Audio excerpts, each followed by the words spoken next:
Assalamualaikum warahmatullahi wabarakatuh. Waalaikumsalam warahmatullahi wabarakatuh. Ketemu lagi di channel kita di luar nalar yang menceritakan pengalaman-pengalaman tentang spiritual.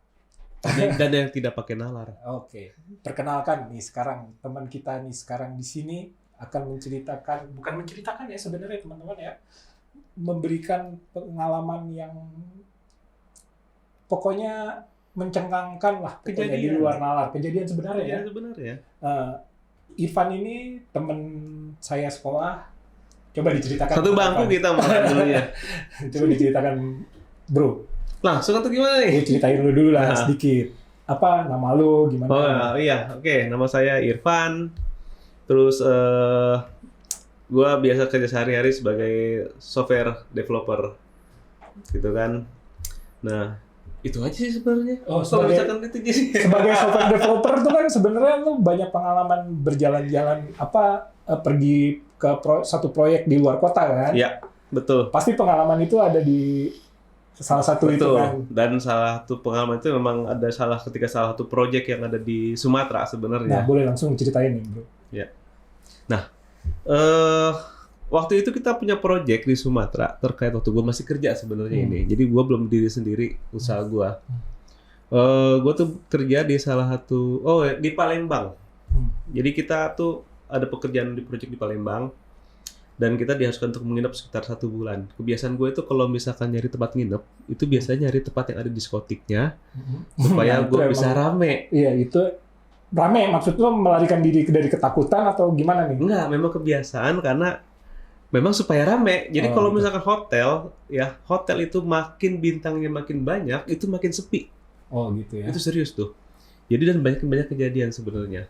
Nah, tapi ada suatu waktu, itu di waktu gue datang di Palembang, gue tuh tadi sekitar harus 1 atau 2 minggu kalau nggak salah gitu kan. Jadi karena nggak ada hotel, akhirnya gue masuk ke salah satu ruko. Bukan ruko ya, satu area.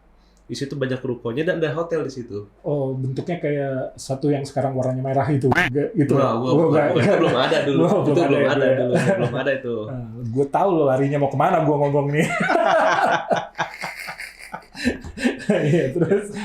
Dan gue inget banget ketika itu karena pulang dari project, pagi itu datang dari Jakarta ke Palembang langsung ke site project. Gitu kan. Belum ke hotel tuh ya? Belum ke hotel. Nah, biasanya gue nginep di hotel depannya. Ternyata penuh. Akhirnya gue datang ke hotel di belakangnya persis. Di belakangnya? Di belakangnya persis. Jadi pintu depannya hotel ngadep jalan raya, pintu belakangnya ngadep ke deretan ruko. Oh gitu. Nah, di situ ada ruko Hotel Melati lah. Karena kebiasaan gue itu nyari yang rame, ternyata itu hotel sepi. Dan butannya ada di depannya. Yang biasanya itunya diskotiknya ada di depannya. Gitu kan. Nah, ini gue masuklah tuh hotel itu kan. Nggak ada yang image jelek hotel itu, nggak ada. Lumayan bersih, tapi satu hal agak gelap. Hotel agak gelap. Biasalah kalau Melati gelap-gelap gitu kan. Betul, Melati kan gelap-gelap gitu kan. Tapi hotel itu nice lah. Gue dateng di sana, check in segala macam tuh sepi banget hotel. Dan gue juga nggak mudeng kalau hotel itu nggak penuh sama sekali. Nggak penuh? Maksudnya nggak penuh nih? Tapi ada ya? Tidak banyak orang di sana gitu kan. Padahal di sisi itu tuh di pertokoan itu banyak orang gitu loh. Oke. Nah, akhirnya processing segala macam, check in segala macam kita udah selesaikan. Akhirnya biasa kita stay dalam hotel, selesai makan malam segala macam, udah waktunya untuk tidur kan ya. Tapi suasana kamar itu aman-aman aja kan sebenarnya? Aman, nice, bersih banget. Itu nice, tapi sunyi. Gitu kan. Tapi sunyi tuh hotel. Nah, udah berjalan waktu, gua kerja lagi segala macam, sampai dengan tengah malam udah waktunya tidur gitu kan. Udah mulai agak yang aneh tuh. Apa nih? Anehnya apa nih? Hotel ini kok berasanya kok misalkan ada yang ngeliatin dalam hotel, di dalam kamar gua. Gitu kan. Di dalam kamar gue ada yang ngeliatin gitu kan. Udah, habis itu gue don't care karena gue udah terlalu capek tuh. Gitu kan. Gue tidur. Jam 12 gue inget, jam 1 lewat, jam 2. Ini kok tambah jadi yang ngeliatin ya, gue bilang gitu kan. Jangan-jangan lu lupa manggil cewek nggak? Enggak, bukan itu. Lupa bayar maksudnya. Enggak. Terus. Dan gua biasa tidur kan gua gini. Gua tidur ngarep sini nih. Gitu kan. Itu ngeliatin sebelah kiri nih. Sebelah kiri gua. Dan dia tuh berdiri, gua inget banget. Berdiri ngeliatin gua pakai baju hitam segala macem. Celana biru bukan? Enggak celana biru. Celana biru. Oh iya, oke. Hitam semua dari atas ke bawah tuh hitam. Itu tadi itu gue yakin tuh laki-laki. Gitu kan. Bukan perempuan. Habis itu gue tidur jam 2 gue bangun. Anjir, kok gak ada yang ngeliatin gue sih, sebel dari tadi gue kesel, gue udah capek banget nih gitu kan. Gue tarik kali bantal gini kan, gue tutupin. Anjir, tak ngeliatin lagi, gue bilang nih ada apaan sih gitu kan. Itu kan kalau ada orang tuh biasanya kalau yang tidur suka ketindihan kayak gitu nggak perasaannya? Enggak. Ini beda, ini real. Gue ngeliat. Itu ngeliat. Jadi ngerasa emang, bukan ngerasa. Gue ngeliat ada yang berdiri memang. Berdiri di samping gue gitu loh. Dia nggak ngomong, nggak ngomong, nggak ngapa-ngapain. Hanya ngeliatin. Lu lupa ngasih tips nggak? Sama... Nggak, itu bukan tukang pijat. Jangan-jangan apa bellboy-nya lu lupa kasih tips? Bukan. Itu dalam kamar juga. Oh, karena mati nggak ada bellboy-nya ya? Ya. Udah gitu kan, gue ngeliatin kan kok ada orang pada saat gue gini hilang tuh, hilang lagi. Gue merinding Jack. Ya, terus? Kan gue kesel ya, karena gue kesel, gue inget dulu kalau misalkan lu lihat kuntilanak, lu prosesin celana, abis itu liatin lu alat genital lu gitu kan. Itu pemikiran yang goib gue sebenarnya, itu goib banget tuh, asli goib. Orang tuh kalau biasanya ya, kalau ada ngelihat sesuatu yang aneh, ya nggak sih teman-teman, kalau ngelihat yang sesuatu aneh biasanya baca-bacaan. Kalau yang muslim ya, atau yang tidak muslim, gue kurang paham juga ya. Ini ada cerita melorotin aneh tuh, mesti gue cari tuh, melorotin kuntilanak, melorotin celana, ngasih unjuk anu-anuannya tuh kan gawat tuh. Ya terus gimana bro? Dari itu kayaknya gue kesel. Udah kesel gitu akhirnya gue udah gini, gue ngomong gini langsung. Kita cari solusi sama-sama ya. Lu ngomong tuh sama si hantu blaunya itu, di luar nalar tuh, benar-benar di luar nalar. Itu di luar nalar, gue ngomong kita cari solusi sama-sama. Gue udah capek banget, lu tolong liatin gue gak masalah, tapi gue capek banget, gue kasih lu tontonan mau gak? Ini di luar nalar lagi nih. Dan suddenly, gue ambil laptop gue kemana-mana ke project itu bawa film porno bro. Goblok. Ya, terus. Dan gue inget ketika itu gue masih bawa film lama judulnya Tarik, bisa dicari. Itu recommended bagus. Akhirnya gue buka laptop, dan apa yang gue lakukan di kaki gue tidur kan ngadep sini. Di kaki gue belokin arahnya, gue buka dulu, sekarang gue setting film porno. Oh, lo adepin tuh? Adepin ke dia tuh, iya. Yang lo ngerasa dia tuh ngeliatin lo gitu. Karena kan di kaki sebelah kiri, gue ngadepin sebelah sini, gue giniin, tuh, yaudah nonton aja deh, sebenarnya ngeliatin gue, mending ditonton sama lu, gitu kan? Iya. Ini kompromi kita ya, gue mau tidur, capek banget gue. Habis itu gue kasih film porno, dan terjadi, gue tidak diganggu lagi. Oh iya, itu menurut gue ya, hantunya tuh yang ngeliatin lo tuh, kita sama-sama setan. Dan gua bisa tidur sampai pagi akhirnya. Waduh. Itu hari kedua pun seperti itu. Lu setel lagi? Iya. Hari kedua pun gua setel lagi. Itu berapa hari ceritanya tuh? Seminggu. Dia nggak bosan tuh, nggak minta ganti. Ada beberapa film ya. Nggak minta ganti gitu. Out of the box di luar nalar tuh. Iya, itu di luar nalar banget itu. Jadi rumusnya itu gua pakai tuh. Oh iya, itu bisa, mungkin teman-teman semua bisa menjadi ilmu tambahan. Jadi kalau lo ngelihat hantu, lo kasih film teks. Jadi kayaknya lo harus nyimpen filenya terus. Yang film berikutnya apa? Teks nggak usah deh. Bisa di-spill filmnya. Ya, bisa di-spill ya. Gawat itu. Ya itu cerita lo ya. Tapi hantunya itu gue masih mau ngomong, hantunya tuh kayak gimana? Lu nggak ngelihat secara fisiknya gitu? Hitam aja. Tingginya setinggi kita, lebih tinggi sedikit, lebih tinggi. Tapi pakai jubahnya hitam semuanya. Jubah? Iya, laki. Oh. Kalau gue bilang tuh semuanya hitam dari atas ke bawah gitu loh.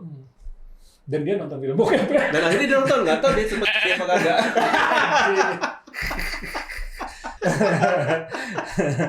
Dan ternyata akhirnya gue ngomong lah sama si pengelola hotelnya. Iya. Hotelnya kenapa serem ya, Hmm. gitu kan?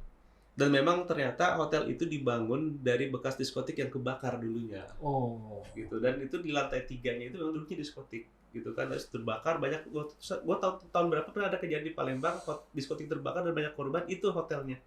Dan dia mungkin ya hantunya itu mengingatkan waktu dia diskotik itu film bokep, makanya dia aman damai nggak gangguin lo ya. Ceritanya menarik banget. Cerita lagi bro, bukan cerita lagi, ceritakan pengalaman lo. Gue tuh dari kecil tuh sering ada penampakan gue. Tapi semenjak gue beberapa tahun terakhir gue nggak pernah karena kalau misalkan itu mereka tuh menurut gue ya bisa kalah kalau kita tuh emosi juga gitu loh. Dalam arti kata kita punya psikologis yang lebih gede dibanding mereka gitu loh. Nah ini gue akan cerita waktu gue kecil aja kali ya. Ada salah satu cerita waktu gue SMA kalau nggak salah nih, SMA atau awal-awal gue kuliah, gue lupa waktunya kapan. Dan itu kejadiannya tengah malam juga, gitu kan. Nah, gue kan tinggal di lantai 2 di atas di rumah tuh, ya kan. Nah, bisa tidur kan gue udah sendiri, gue punya kamar sendiri segala macam. Kalau lumayan agak gede, tapi jendela tidak pernah tertutup tuh bro, gitu kan. Nah, waktu ada satu malam gue tidur itu sekitar jam 10 malam. Nah, itu kejadian mulai sekitar jam 1-an gitu kan, atau mendekati jam 2 atau jam 2-an. Gue lupa waktunya lah. Jadi awal muasalnya itu kita tidur kan telentang, waktu itu tidur gue telentang. Itu dimulai dari itu kaki ada yang megang-megang. Nah, kaki itu kaki sebelah kanan, kanan. Ada pegang-pegang tuh. Gue bangun, ada yang megang nih apaan ya gitu kan. Udah, biasanya itu bangun diri sebentar, ada apa sih gitu kan. Gue tidur lagi tuh. Gak ada apa-apa tuh lo. Gak ada apa-apa sama sekali. Sedep. Dia cuma kepengen megang lo ya. Itu masih di kaki bagian bawah bro. Oke. Gue tidur lagi, gak lama tidur jeda itu kepegang lagi bro, tapi 2 kaki. Dan 2 kaki berasa udah mulai naik nih ke atas, dari mulai betis sampai ke paha. Gue bangun langsung. Bangun. Sensitif lo di paha ya. Iya, terus lanjut. Tapi dasar gue nggak baca segala macam kan. Gue cuma bengong aja gitu, kenapa lagi gitu kan. Habis itu nggak lama gue duduk benar-benar duduk gitu bro. Terus habis itu tiba-tiba gue kerasa tidur lagi. Nah tidur itu tiba-tiba gue kebangun. Gue ingat gue kebangun tidur itu. Lu kira-kira tidur lo udah berapa lama tuh? Nggak lama dari situ, nggak lama. Dan apa yang terjadi di balik jendela gue ada perempuan rambut panjang pakai daster emak gue. Dasternya daster malu ya? Gue hafal itu daster emak gue yang dipakai sama dia. Oke. Motifnya. Di balik jendela diem aja ngeliatin dari balik jendela gini ngeliatin aja gitu kan. Itu rambutnya itu panjang pakai daster emak gue. Gitu kan, karena gue hafal itu dasar emak gue gitu loh. Belinya sama mungkin. Ini gue cerita sampai merinding, cerita itu penting lagi gue. Jadi, nah, abis itu entah kenapa tiba-tiba gue langsung ngelusing. Hilang guanya hilang langsung. Sadar-sadar baru pagi-pagi lagi. Pagi-pagi. Dan itu gue tanya, pagi-pagi gue bangun pertama kali bangun tidur gue sutur ke bawah, gue nanya, Mama tadi malam ke atas apa enggak? Kenapa lo bilangnya mama, nyokap lo? Ya kan pakai dasar emak gua. Tapi kan beda penampakannya, enggak ya? Gua memastikan. Oh iya. Emak gua cuma ngapain mama ke atas kamar kamu? Gitu kan malam-malam lagi tengah malam. Pijit lagi. Terus. Nah itu tuh itu yang sampai sekarang tuh gua masih keinget. Jadi sampai sekarang tuh gua keinget, gua selalu nutup jendela kalau misalkan malam. Gitu. Dan itu ngebikin gua juga kalau misalkan malam itu nggak boleh dari jendela itu hordeng itu gua tuh tidak boleh ada celah gua sampai sekarang. Sampai sekarang. Itu juga kebanyakan orang penakut gitu sih. Termasuk gue. Kondisinya itu adalah ketika kamar tuh terang loh, bukan gelap loh. Iya. Jadi gua bisa ngeliat bentukan di luar itu gitu loh. Itu cerita gua. Hmm. Jadi ada beberapa cerita lagi yang lainnya. Tapi ya Lanjut. itu dulu aja udah. Oke deh. Berikutnya nanti Dan itu kita... gak gua ngajak film porno. Enggak. Kalau gitu sih. Jadi kan kesimpulannya kalau menurut gue, lo tuh nggak harus takut ya sebenarnya. Nah, takut. Lo punya ini nggak saran gitu buat teman-teman Iya, biar tapi- nggak takut? Ah. Psikologis kita harus lebih gede dari mereka. Hmm. Psikologis jangan sampai ketakutan. Kalau ketika takut itu atau takut dan jadi ngebikin satu intuisi, jadi mereka tuh punya power mungkin lebih gede dibanding kita ya, Hmm. gitu kan. Sedangkan kalau psikologis kitanya bagus, power kita lebih gede dari mereka. Menurut gua kayak gitu. Jadi Iya. syukurnya semenjak gua ngerti kayak gitu, gua nggak terlalu itu. Jadi apa namanya, Jadi- hal kayak gitu nggak. Jadi ketika lo ngasih film bokep, itu intuisi lo ngerasa dia lebih takut dari lo. Itu kompromi. Bro. Kompromi, ya. Tapi ketika dia pakai daster nyokap lo lebih takut kayaknya. Itu dulu gua belum tahu gitu caranya. Oh, gitu ya. Tapi itu kayaknya dia pengen mencari tahu di mana nyokap lo beli daster. Bisa ya. Kira-kira gitulah teman-teman cerita dari dunia kita ini. Ya. Ya, mungkin teman-teman bisa subscribe kalau memang suka cerita-cerita dari kami ini. Subscribe, dukung kami biar ceritanya bisa berlanjut. Jangan lupa subscribe paling penting tuh. Dan Oh. like, comment. Oke, thank you bro. Bye-bye. Bye. Assalamualaikum. Waalaikumsalam.